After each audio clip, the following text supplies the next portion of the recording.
Hey, everybody, welcome to Diamond Dugouts, your minor league baseball podcast. I'm your host, Corey Sharpless, broadcasting from my home dugout in Chattanooga, Tennessee. I just came back off the road, going a 5-game road trip. Saw 4 parks while I was on the road and enjoyed every single one of them. Started off Monday, Labor Day, at Detroit Tigers, watching them take on the Mets at Comerica Park. Beautiful park, one of the best seats I ever had. One thing I did like about it, I mean, the food was great, the location was great, everything, but the seat I had was a wide seat. I'm a big guy, okay? So there was no crowding, there was no pushing. I was very comfortable. Um, it was a wonderful time. Enjoyed it. Enjoyed every aspect. Then the next day, I was able to head over to the Dayton Dragons, Dayton, Ohio, the high A affiliate of the Cincinnati Reds. Being in Chattanooga, we have the Double A, so I was excited to go up there and look at a lot of the prospects that would potentially be coming to Chattanooga in the future, if not next year. The stadium there was pretty great. It's right downtown. If you hit a ball over the right field wall, it's going straight into the street. One thing I will say about this park, it's their team, their between the innings team was really, really good. They did a lot of games that I'm not used to seeing. A lot of the parks I go to do the same games in between innings. So I was excited them to do different things and have different takes on it. One they did was Hunger Hunger Hippo, which I thought was great. It was 3 little girls, 3 little boys. They were in hippo costumes. The girls were in tutus, the boys were in trunks, and it was tutus and trunks.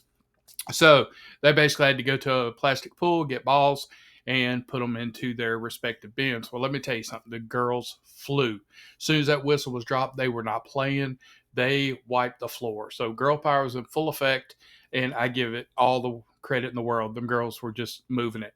Another thing they did was a little suspect to me. I thought it was cool. I thought it was cute, but I kept waiting for Department of Children's Services to come through the door. They had 3 babies, approximately 1 year old, on the field on the third base side, and they basically gave each of them lemon juice. It was called Pucker Face, and they gave it to the first kid. No real reaction. Second kid actually act like they enjoyed it, and then the third kid was the money shot. Okay, that little girl, she had reactions that lasted for a while. It was great. It was cute, but I did feel just a little bit wrong watching it and enjoying a little kid having a lemon experience. But other than that, the team on the field team was incredible. I'm telling you, they're doing gymnastics, they're waving flags around, they are just having a blast in between innings. So the energy and the effort that is done from that team, kudos to you. You did a great job. Next night, I headed straight up to Akron, to home of the Rubber Ducks. Go Akron! I bought this jersey there. Love it. I love the classic duck logo. Everything about this park was really good. It was a dog night. White Claws and Paws, I believe, is actually the term it was. But ballpark again is in downtown Dayton. I was able, before the gates opened, to do a full circle around the park. Was able to shag some batting practice balls and came away with about 4 or 5 balls that just normally you got to be lucky to get. So that was kind of fun. Had a great time talking to different people. There was a gymnast throwing out the first pitch. She was a gold medalist in gymnastics from the Ukraine. Just did a great job, brought energy, brought power. She's out there flipping. She owned that first pitch. She did a great job. Another one, the first pitch was a young lady from Australia. It was kind of funny. I saw her off to the side before the first pitches were even being announced, and I saw her like practicing her pitcher stance, how to kick her leg and everything. Then come to find out she was doing the first pitch, had never thrown a baseball before. She threw it right down the middle. It was a strike straight down the middle, had good speed behind it. So I was really impressed with her. The game was good. It was them and the Binghamton Rumble Ponies, which is a double A for the Mets, and just all around a good time. Nothing bad to say about that park. It was just I spent way too much in the team shop, which is always a threat when I go someplace. And then the last stop on my road trip was the Lake County Captains, which is an affiliate of the Cleveland Guardians, being right there at Cleveland. So there's a lot of Guardians fans there. Um, had a really good time. It's an older stadium. It was a cool night. It was a Thursday night, so there was not a lot of people. Another pause in the park night. That doorbell was giving them dogs hell, y'all. Just telling you, every time they rang it, it was something funny. But they were on the verge of clinching a playoff spot for the Midwest League, and they ultimately did clinch it.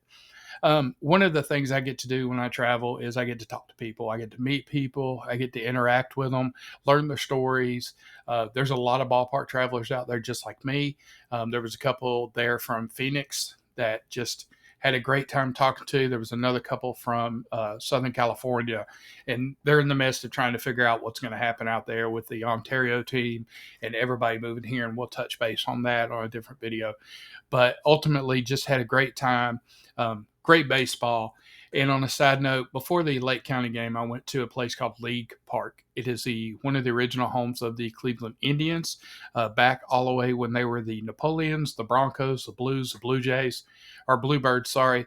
And the ticket booth is still sitting there. The actual ticket booth where the stalls were is the museum, and there's a whole bunch of information that I got from there. One thing cool about the field is it is in the exact spot that it was when Cy Young pitched there, Babe Ruth hit there, Lou Gehrig hit there, Shoeless Joe Jackson hit there. So I was able to stand in a batter's box on the same location that all those great ones did. And it was a surreal moment. You hear the voices, the voices of past, and you just wish you could actually talk to them and ask them what it was like, because there was so many different people that played there. So if you get a chance, stop by. It's called League Park. It's Baseball Heritage Museum. It's in Cleveland on the east side of Cleveland. I was able to talk to Todd that worked there. Great information. Had a wonderful conversation with him. And Miss Brenda, she's watching the door, and she's impressive. I love talking to her too. My mom's name is Brenda, and she's no longer with us. So it just had a great conversation with her. And just, I tell you, I thank both of them for the time and everything that they bring and that they're continuing to do. And hopefully one day I can have impact like that on baseball and really support the historical aspects of it. Here in Chattanooga, we have such a huge amount of history. I just want to be involved in it. So, but that's this road trip. It's probably the last road trip unless I can talk somebody into going to Rocket City about an hour and a half from here to see a game at the end of the season. But we're wrapping it up for this year on our road trips. It's been a great time. And as always, I just love the people. I love the baseball, and I love the atmosphere. And it's not anything that can beat by anything. I love football, don't get me wrong. We're coming up in the time, Co-Dogs, and I enjoy hockey too. But there's nothing that can replace minor league baseball and what it brings to the people that really enjoy it. Hope everybody has a good day. As always, I'm Corey. Play ball.